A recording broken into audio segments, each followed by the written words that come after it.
Assalamu alaikum warahmatullahi wabarakatuh. Mpenzi mtazamaji, natumai umzima buheri wa afya. Jina langu ni Haifa Muhammad na karibu katika kipindi kipendacho Upeo wa Asubuhi ndani ya kitengo Gumzo la Vijana. Alhamdulillah, kwa rehema za Allah tupo naye kaka yetu, ndugu yetu, si mwingine bali ni Luqman, akikuangazia mengi kuhusiana na haswa matukio ya Karbala, ambapo wewe kama kijana vitu gani unapaswa kufahamu. Na inshallah katika mada yetu ya leo tunaenda kumuongelea kijana shupavu mmoja jasiri ambaye wallahi ilikuwa ni nuru, ilikuwa anafanana na mtume, ilikuwa kina Imam Hussein ama Bibi Zainab salamullah alaiha, maana alikuwa kipenzi sana cha Bibi Zainab salamullah alaiha.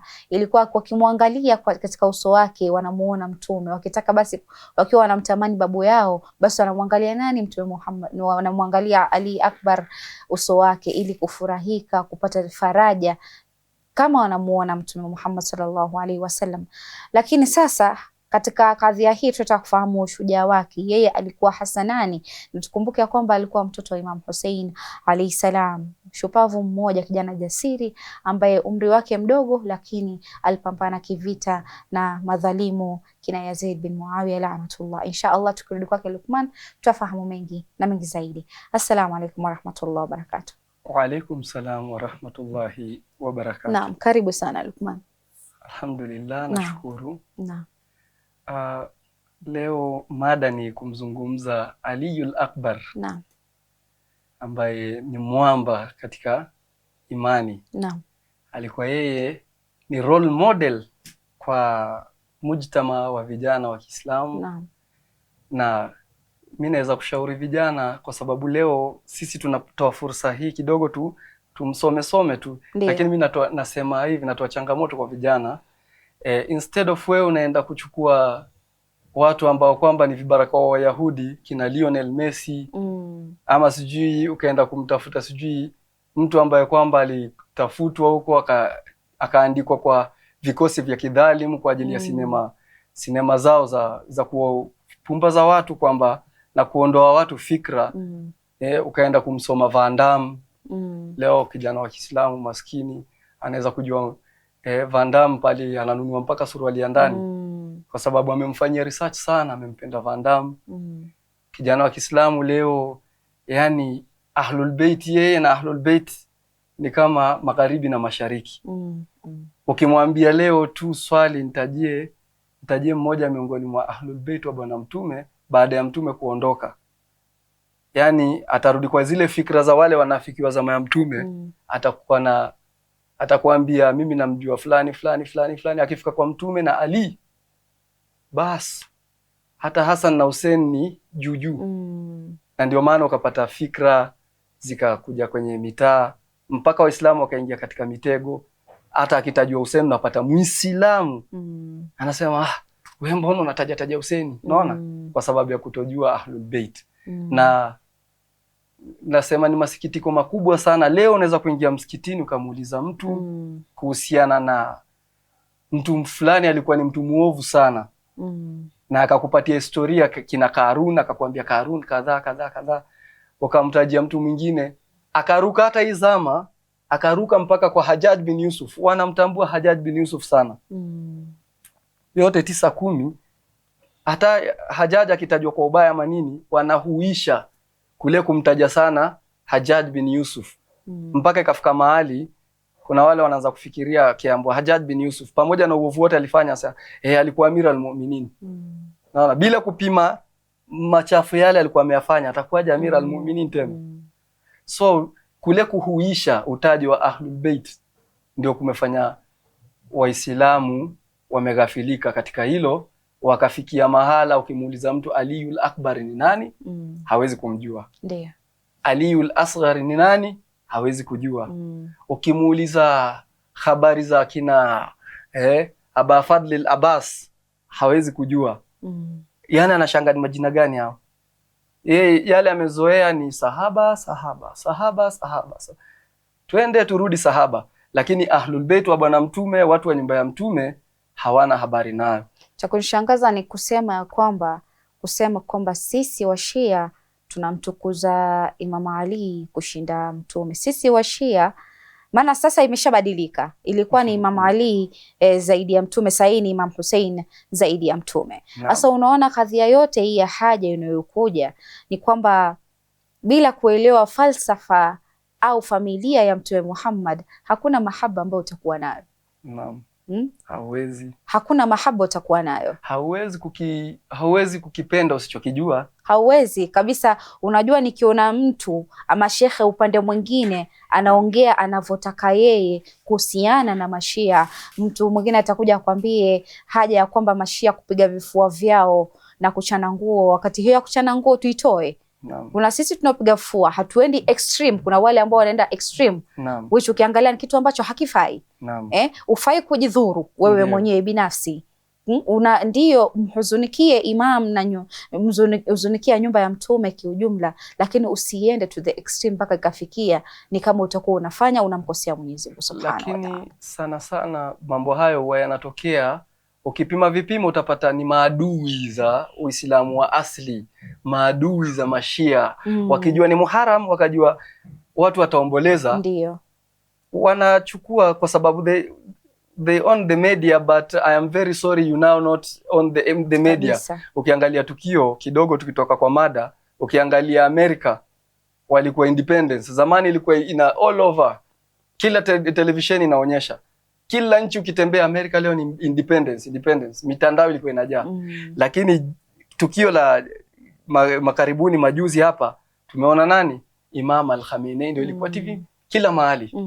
Na hiyo ni moja miongoni mwa vipimo kuonyesha nani ana who owns the media now kabisa. Sasa wale kwa sababu ya ku-own media, kama kipindi cha Yazid, alikuwa wanahabari wa zamani walikuwa hawa, ukisikia wewe ni mpokezi wa hadithi, anakuwa ule ni kama mwanahabari, walikuwa wanapewa kipaumbele. Ndio. Sasa Yazid wale walikuwa wanashika wale watu, wakawalipa pesa, wakawatungisha hadithi za urongo, kweli, wakakontrol media na fikra za watu. Na ndio maana leo watu wakatolewa, wakapelekwa fikra, na media ya zama hizo ikatolewa kwa kina Aliul Akbar, ikapelekwa kwa wasiokuwa wanastahiki kukuwa kutukuzwa na kupewa kipaumbele na Waislamu. Sasa media ya zamani, tukiingia na media ya sasa ilo kaa pande ya dhulma, utapata media ya sasa wakati Waislamu halisi kabisa wako na nini, matukio, wako na celebration fulani, wale wasokuwa kwa sababu ya media wanakuja wanatengeneza nao video za kwao, wanafanya video, wanasema hao leo ni Ashura, wanafanya vitu to some extreme point that hata zingine ni acting kabisa, na zinafanywa wana exaggerate vitu, alafu wao wanalipwa pesa ili kufanya watu wachukie Ushia. Sasa ni kitu ambacho sisi huwa tunasema, sisi kama Washia huwa tumezoea kuitwa majina watakayoita, lakini hakuna hata siku moja itawahi tubadilisha sisi kuwapenda Ahlul Bait, kwa sababu wewe hauwezi jua tunawapenda vipi. Sisi nafsi zetu ndio zinazojua kwamba kwa nini mimi namuongelea Ali Akbar, kwa nini mimi namuongelea Bibi Zainab salamullah alaiha. Nimekuwa katika mitandao, maana mimi ni mmoja wa wanawake ambao nimejitokeza kabisa na kuambia kabisa mimi ni Mshia. Na imezua kabisa gumzo, imekuwa ni kama gumzo. Mmoja juzi ananiambia kwamba Mombasa sasa hivi wewe umekuwa topic, watu wanakukalia mikao wakiangalia huu ni mwanamke wa kutoka wapi. Lakini ni kwa sababu gani? Kila nikimwangalia Bibi Zainab hainipi mimi uwezo wa kufunga mdomo wangu kutoongelea imani yangu, kutoongelea haki inasemaje. Maana mimi madhalimu nitasema siku zote ni madhalimu. Kweli. Na siku hizi mtu hata akiamua kuniita mimi ni fulani, nitaangalia sawa, wewe ni mtoto wa Yazid, mimi nakuelewa. Na unajua kabisa nikikwambia wewe ni mtoto wa Yazid, nakwambia wewe ni mtoto wa nani? Kweli. Kwa sababu huwezi nifananisha ukaniambia mimi niwe upande wa udhalimu. Hacha nibakie hapa penye haki nayojua mimi. Wewe ambao hiyo ulobakia hapo, mwisho wa siku unawaambia tukutaneni siku ya hisabu. Kila mtu atasimama na alichokuwa anakiamini, anaamini nini. Ndio.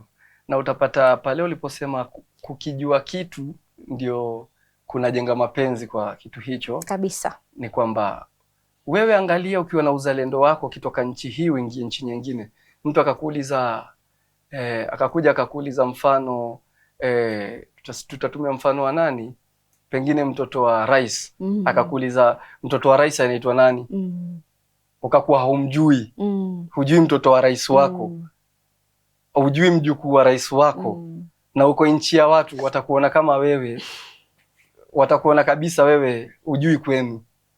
Lakini mimi nawaelewa. Naam. Nawaelewa kwa sababu wanavyofikiria wao sio ninavyofikiria mimi. Naam. Sasa akili zetu haziwezi patana siku zote. Kweli kabisa. Sababu kama wewe unafikiria Imam Ali kutokuwa katika ile shura waliofanya watu wao wa Sakifa, haikuwa na maana. Mimi tayari nishajua akili yako. Naam.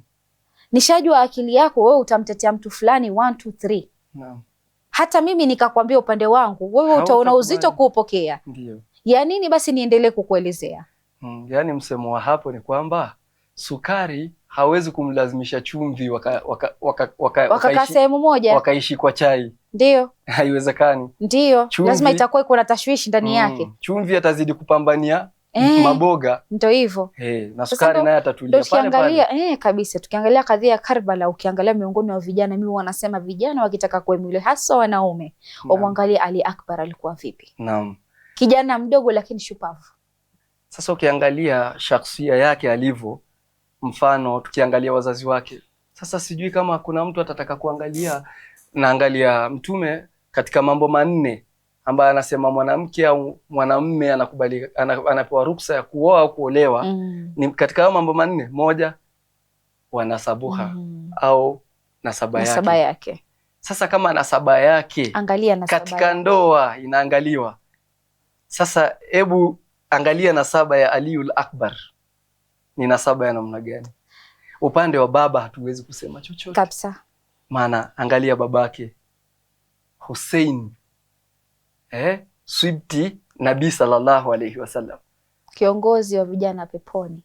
Imagine jina kubwa sana Mtume kampa yeye. Hii si mambo ya uzushi. Bado leo wewe unasema Hussein na nini na nini. Kesho huyo ni kiongozi wako wa peponi, unataka kuingia pepo, unamuona yeye mlangoni. Sayyidatu shababi ahlul janna.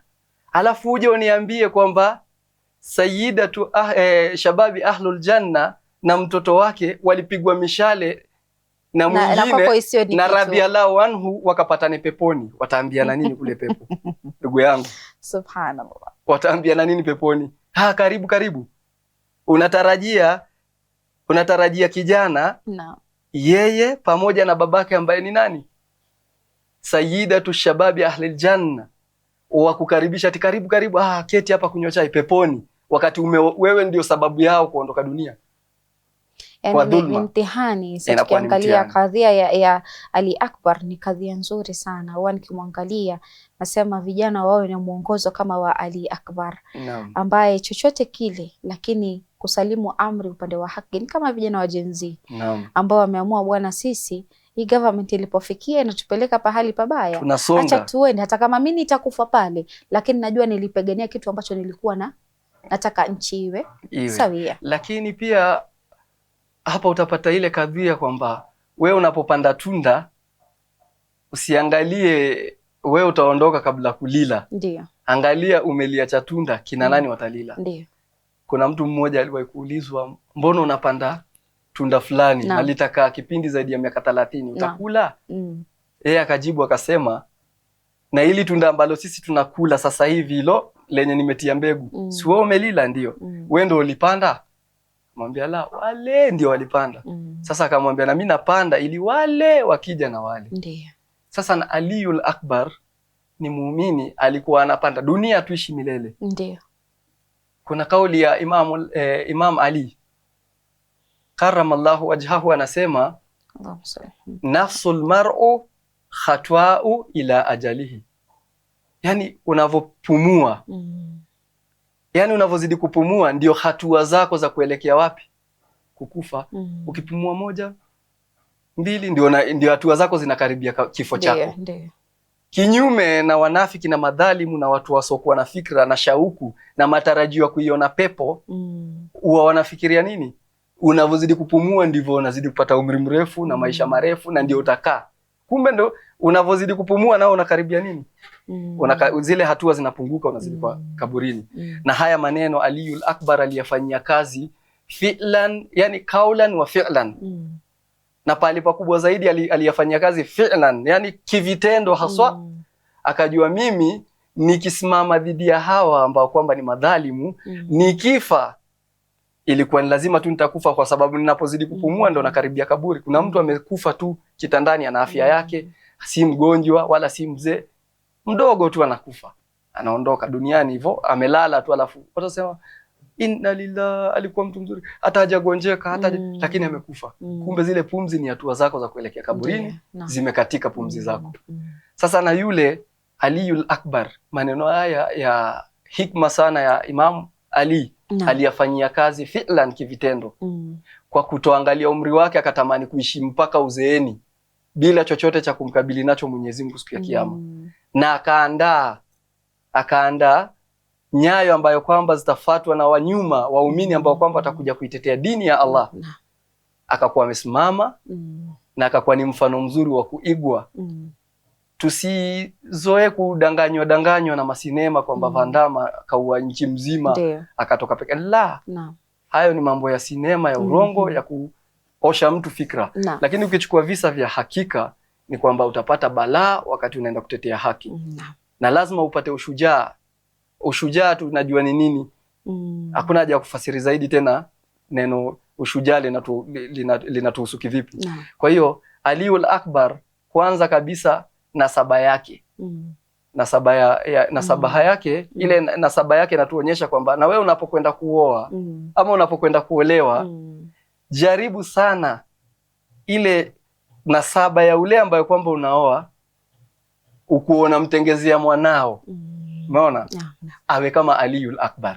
Babake Hussein, waona nyanyake Fatima, babu yake Mtume na Ali ibn Abi Talib. Yani pande ya baba hatuwezi kutaja. Naam, shukran sana. Acha chukua mapumziko, tukirudi katika awamu ya pili tutaendelea zaidi.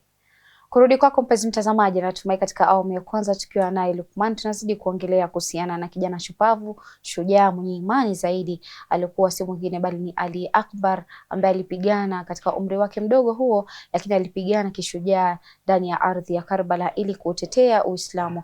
Na inshallah tukirudi katika awamu ya pili tutafahamu zaidi kuhusiana na shujaa huyo.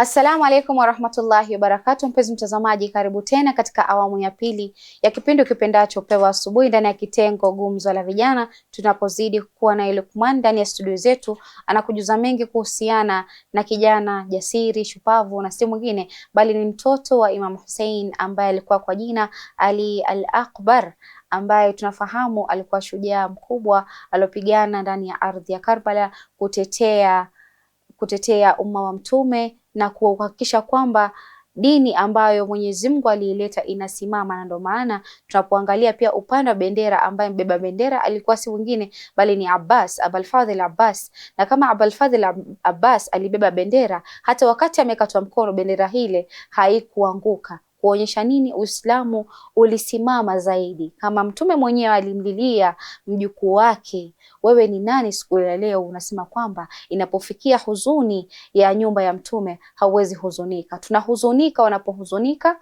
na tunalia, tunakuwa na furaha wanapofurahi. Na hiyo ndo kauli pia ilikuwa mmoja ambao walikuwa maswahaba wa Imam Hussein ambao waliongozana na yeye. Alipomwambia atoke aende zake, yeye ako huru. Akamwambia nini? Ya kwamba akamwambia, iweje mimi wewe familia ya Mtume ni kuache uhuzunike katika hili jambo peke yako? Nitahuzunika na wewe mnapohuzunika, na pia kukiwa na furaha tunafurahika sote insha Allah. Tukielekea kwake Luqman tutaweza kufahamu mengi na mengi zaidi. Karibu tena Luqman. Shukran. Naam. Tulikuwa tumeanza kuangalia nasaba na upande wa baba. Hakuna haja mtu aingie kuuliza huyu naye ama ati anajaribu kuhoji. Naam. Kizazi upande wa baba. Naam. Ukaangalia tumbo ambayo kwamba mifuko ya uzazi alombeba nani? Alombeba Aliul Akbar. Ndio.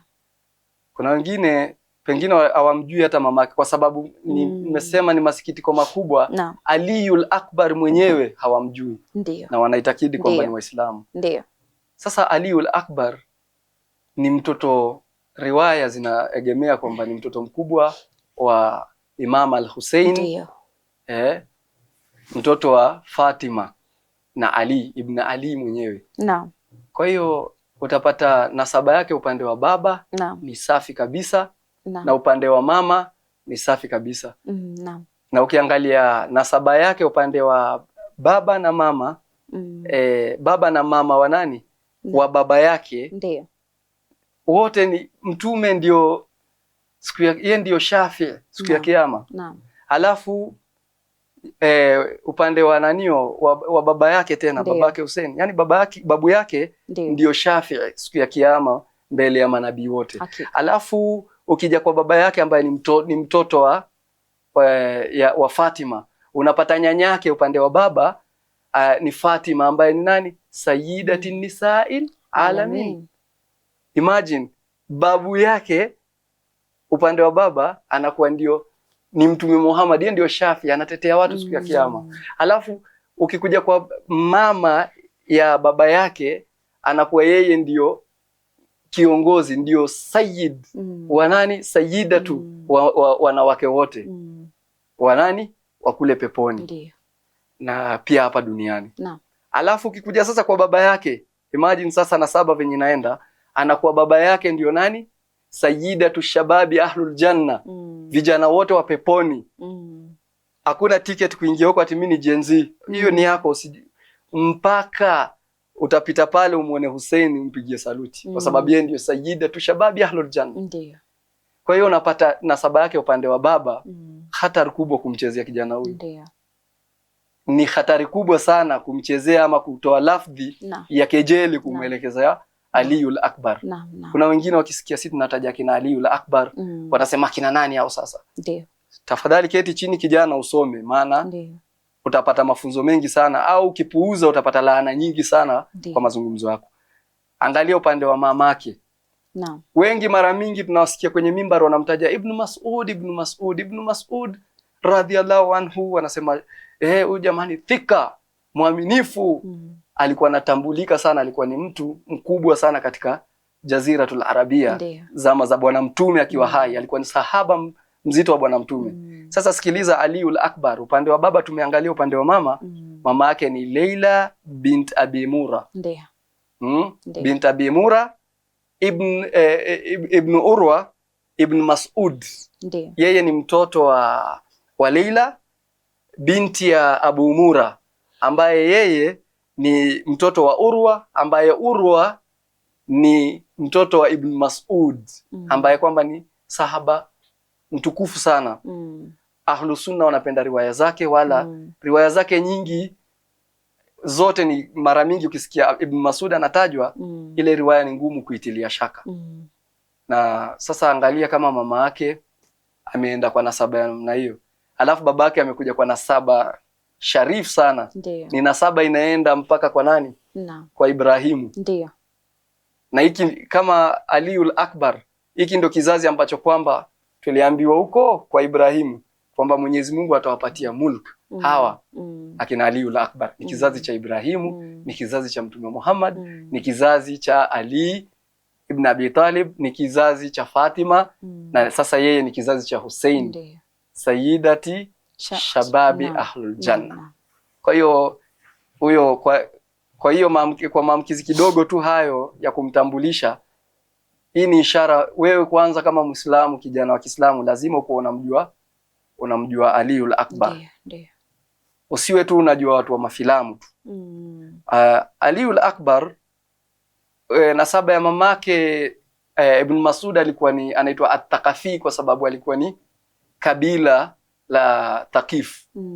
Kuna kabila katika makabila ya Warabuni kule ni kabila lilikuwa linaitwa Thaqif, Banu Thaqifa. Kwa hivyo yeye pande ya mama alikuwa katika kabila hilo, na ni mmoja miongoni mwa kabila ambazo kwamba zilikuwa na sharaf. Na babu yake upande wa mama Ibn Mas'ud alikuwa anajulikana ni mtu mwadilifu, ni miongoni mwa masahaba wa Bwana Mtume ambao kwamba walikuwa wamemshika Mtume kwa nguvu. Na wilaya ya Amir al-Mu'minin Ali ibn Abi Talib, hawa ni wale ni miongoni mwa wale walikosa kwenda Sakifa kutoa bai'a. Ibn Mas'ud ni mmoja. Akina Salmanul Farsi na kikosi kinginecho cha masahaba watukufu ambao kwamba Sakifa Pengine mwingine ajui Sakifa ni wapi. Sakifa ni pale mtume baada ya kufariki, majamaa walienda huko kuchaguana kura, wakaenda kujichagulia kiongozi. Baada ya kwamba mtume ashaonyesha waumini wali wenu ni nani. Sasa kina Ibn Mas'ud ni miongoni mwa wa kwanza kabisa, sio miongoni mwa wa kwanza, ndio miongoni wa wale ambao kwamba kama unataka kusema Shia, hawa ni mashia wa Ali, hawa ndio walikuwa mashia wa Ali kipindi ambacho mpaka mtume alikuwa ni hai. Hawa walikuwa wanajulikana kabisa, hawa ni watu wa Ali. Akina Ibn Mas'ud na sifa zao ni kenye. Tuwezi sasa, tuko kwa Aliul Akbar. Hapa tulikuwa tu tunafuata nasaba ya mamake. Katika sifa za Aliul Akbar, alikuwa yeye ni picha hai ya mtume. Alikuwa ni picha hai ya mtume.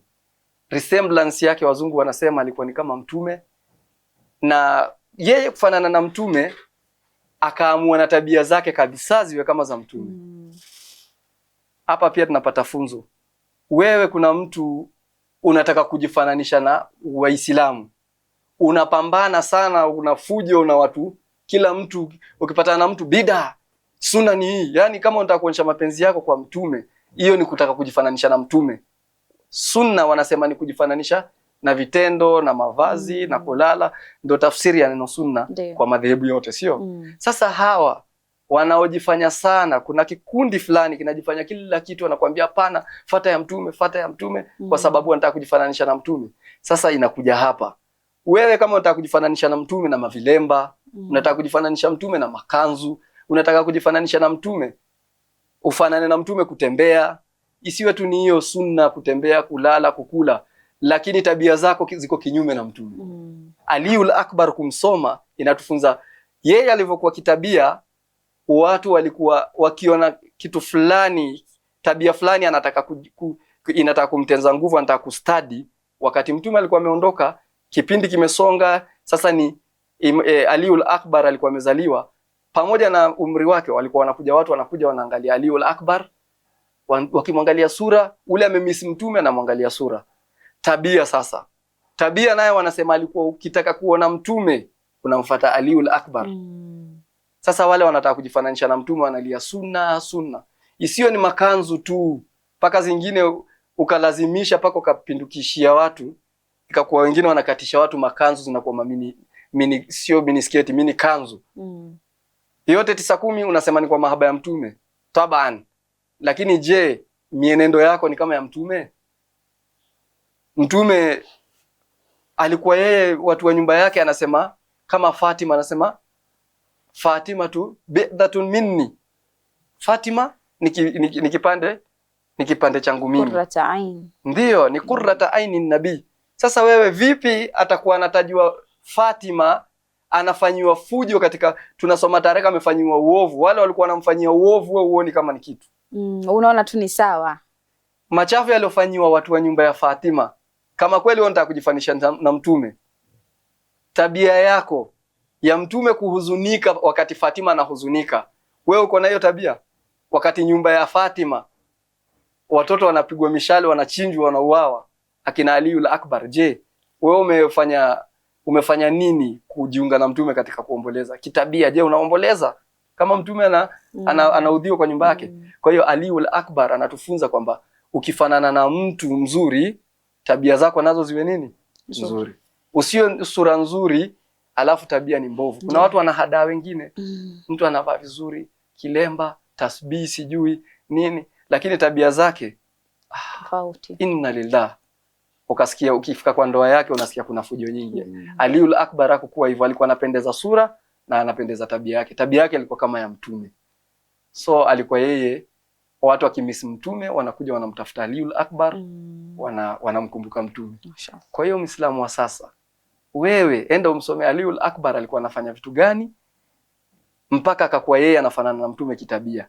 Kisura wewe huwezi kufanana na mtume, hiyo ni 100, mimi najua huwezi kufanana na mtume. Wanasema mtume ni mbora wa sura. Na tabia alikuwa ni mbora wa tabia. Alikuwa juu ya akhlaq. Innaka ala khuluqin adhim. Ala inamaanisha juu. Ndio ukiangalia katika hadithi inayosema miongoni mwa malengo ambayo mtume aliletwa kwa sisi binadamu ni kutupa akhlaq. Kweli. Innama buhittu liutammima makarima al-akhlaq. Akhlaq. Kama hii ahlaki. Sasa ndio huwa anasema unaposoma hadithi inayohusiana na mtume. Naam. Na kitu ambacho unakiona kabisa hichi kinamdhalilisha mtume. Je, unataka kuniambia ni miongoni mwa ahlaki zake? Sio miongoni mwa ahlaki zake. Unafaa kukataa kwa sababu unafaa kumfahamu mtume wako wewe, sio wewe. Mtume wako wewe ni tahira kumtathira. Mwenyezi Mungu amemtahirisha kutokana na najis na kila kitu ambacho kitamchafua. Iweje wewe kwa hadithi zako uje umchafue mtume wa Allah? Kweli. Ni maswali ya mtu kujiuliza. Naam. Na ndio maana huwa nasema alhamdulillah alladhi ja'alana min almutamassikin biwilayati amir almu'minin. Kwa sababu ni faraja yangu kubwa mimi nimeweza kuzaliwa kama binti wa Kishia. Naam. Kwa sababu kuna vitu bado ukisoma akili inazidi kupanuka kuangalia. Kuna vitu kabisa, kuna characters ukizisoma basi wallahi unapata shafaa. Naam. Unapata ile khairi, unapata nusra ndani ya nafsi. Unasema Mwenyezi Mungu nakushukuru kwa kunichagua miongoni mwa watu wa kufuata mtume na familia yake. Kweli. Na sasa unaona katika haya kuna ile riwaya ambayo kwamba ni mutawatir. Pande ya Sunni na pande ya Shia, madhehebu yote ile riwaya ni safi wala haijatiwa. Ni riwaya inapatikana katika Bukhari na Muslim. Riwaya ambayo kwamba ina jina maarufu sana, hadithi Thaqalain. Hiyo ndio ambayo kwamba wafuasi wa Ahlul Bait alayhimussalam wameshikilia. Ndio. Ile riwaya, katika riwaya hiyo sikiliza maneno ya Bwana Mtume alayhi salatu wasalam kuhusiana na huyo Aliul Akbar ambayo vijana wa Kiislamu leo hawamjui. Mtume anasema Ahlul Bait wake baada ya kusema taraktu inni tarikun fikum Thaqalain, mimi nimewachia vizito viwili. Ma intamasaktum bihima lan tadhillu abada. Nikiwachia hivyo vitu viwili hamtapotea kamwe. Angalia Aliul Akbar, tabia zake unasikia watu walikuwa kienda kuiga kwake. Kumaanisha wakimuona wanakumbuka mtume, kumaanisha ukimfuata Aliul Akbar huwezi potea, umerudi kwa mtume. Kama tabia yake ilikuwa kama ya mtume. Sasa sikiliza hapa. Katika hiyo riwaya mwisho mbele, mtume kuna kipande anasema hawa Ahlul Bait kwenye Qur'ani wako hali gani? Anasema lan yuftarika hata yarida aliyal haudhi. Ndio. Hawa kina Aliul Akbar hawa hawawezi kuachana na Qur'ani mpaka siku ile tutapatana nao kwa haudhi kiyama. Na ukiangalia inavyosema kabisa katika suala la Ahlul Bait, alipoulizwa Zaid wakati anaelezea, anasema ya kwamba aliulizia, je, kuhusiana na wake za mtume vipi, na wao sio nyumba ya mtume? Akasema sawa, ni nyumba ya mtume, lakini ninao waongelea mimi hapa ni kizazi cha Ali. Naam. Kizazi cha Abbas. Naam. Kizazi cha Aqil. Ndio. Na tumwangalie Muslim bin Aqil alikuwa mtu wa aina gani? Kweli kuna vitu lazima uviangalie, uconnect kabisa hizi dots hizi tatu. No. Ni vizazi hivi. No. Kizazi cha Imam Ali kiko vipi? Huwa anasema kama kweli nyinyi mnaona kweli watu wenu wako salama, wako sawa, nipeni basi kosa moja ambalo mmeona Ahlul Bait wamelifanya. Sasa umeniambia connect the dots. Hebu ni connect Qur'ani na Ahlul Bait pale popote roughly, ndio tuone kama wanaachana. Mwenyezi Mungu anasema lan yaftarika, hawawezi kuachana Qur'ani na Ahlul Bait. Tuone, hebu tufanye testing. Angalia maneno ya zamani lakini ya Qur'ani. Mwenyezi Mungu akanukuu maneno kwenye Qur'ani yamesemwa. Anasemaje yule msemaji? Anasema innal muluka idha dakhalu alqarya afsadu fiha waja'alu a'izzati ahliha adhilla. Hiyo ni kauli si ya siku ya Karbala. Lakini hebu angalia Karbala, kisa cha Karbala. Wale wenye walikuwa wanapigania utawala. Innal muluka. Hakika hawa kina Yazid wenye walikuwa wanataka utawala. Idha dakhalu almadina ama idha dakhalu alqarya. Qarya na Madina, qarya ni kijiji. Ni venye Madina unaweza kusema ni town. Lakini qarya ni kakijiji. Wakiingia hata kakijiji kadogo, wanataka kufanya nini? Wanataka kufanya ufisadi pale. Unaona? Ufisadi ni kumwaga damu. Sasa angalia Yazid kwa kutafuta utawala akakuja akafika ile mji akamwaga damu kwanza. Ameingia katika yale maneno. Wacha tuone Ahlul Bait wako wapi pale. Wale walimwagwa damu yao pale. Kwa hivyo hao ndio walifanywa dhulma na yule mwenye anafanya ufisadi, fasad. Kwa hiyo Allah akaendelea kunukua akasema, waja'alu a'izzati ahliha adhilla. Wale walipong'ang'ania utawala, wale wakaingia katika utawala. Baada ya kufika pale katika utawala wakafanya ufisadi wao wenye walifanya, wakachukua media, wakakontrol, wakachafu. Sasa wakafanya kitendo hicho cha pili cha kufanya nini? Waja'alu a'izzati ahliha, wakachukua utawala wa Waislamu, wakafanya wale izza ni yao, wakawafanya dhilli, wakawadhalilisha, wakakuwa kina Aliul Akbar. Leo wewe Muislamu ujue Aliul Akbar, sababu wale walitaka uongozi, waliingia wakafanya ufisadi, wakawaua, alafu wakawafanya ni watu dhalili. Ndio maana leo wewe unaimba sahaba, utaki kujua Aliul Akbar. Inshallah, shukran sana Luqman kwa mawaidha yako mazuri, umemalizia vizuri. Naamini kijana pale ataweza kumfahamu ama kwenda kuwasoma familia ya Mtume mmoja baada ya mwingine ili kufahamu kheri zao, matendo yao, na hili linatufikisha mwisho wa kipindi chetu. Inshallah, naamini Allah atatuwezesha zaidi kukutana zaidi, kuongelea mambo mengi kuhusiana na vitu ambavyo vitawapa vijana nguvu na kuweza kujitambua. Shukran sana. Kurudi kwako mpenzi mtazamaji, natumai katika awamu ya pili tukiwa na Luqman, alhamdulillah tumekamilisha awamu yetu ya kumwongelea nani, bali si mwingine bali ni Ali al-Akbar, ambaye alikuwa ni mtoto wa Imam Hussein, kijana shupavu jasiri katika uwanja wa Karbala, ambaye wewe unapaswa kumfahamu.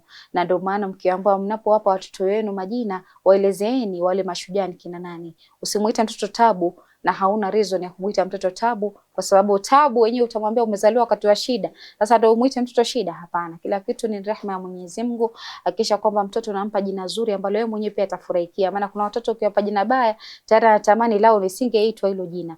Inshallah mpenzi mtazamaji, kufikia hapo sina mengi ya kusema isipokuwa ni kukwambia fi amanillah.